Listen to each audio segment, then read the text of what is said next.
Кешкі шайға өте дәмді, сол баяғы восточный пирогты жасаймыз. Бұл пирогтың дәмі деген енді өте керемет, сонымен қатар өте жұп-жұмсақ, шайға енді таптырмайды. Алдымен ұнымыздың үстінен сары майымызды саламыз және құмшекерімізді саламыз. Қопсытқышымызды салып, осылай қолымызбен барлығын араластырамыз. Осылай майымызбен, сары майымызбен ұнымыз біркелкі массы болу керек. Үстінен бір жұмыртқамызды салып, әрі қарай қамырымызды илейміз.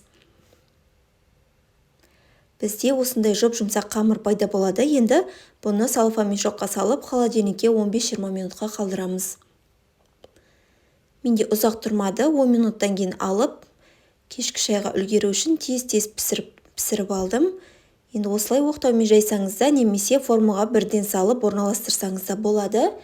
Мен формамның астына осылай майлап аламын. Содан кейін осылай жаңағы жайып алған қамырымызды формамызға орналастырамыз.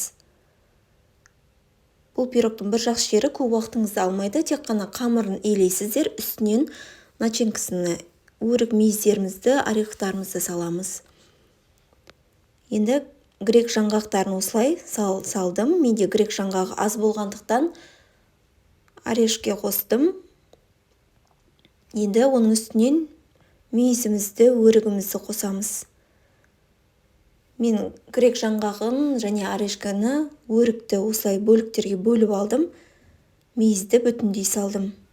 Әрі қарай үстінен сапалы сгущенкамызды құямыз. Пешімізді алдын ала қыздырып дайындап қоямыз.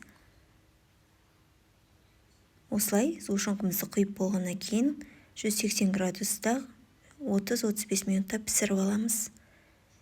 Бізде кесілгеннің өзінде пирогымыз қалай жұп-жұмсақ, нежный екен көрініп тұр. Міндетті түрде дайындап көріңіздер. Ас болсын.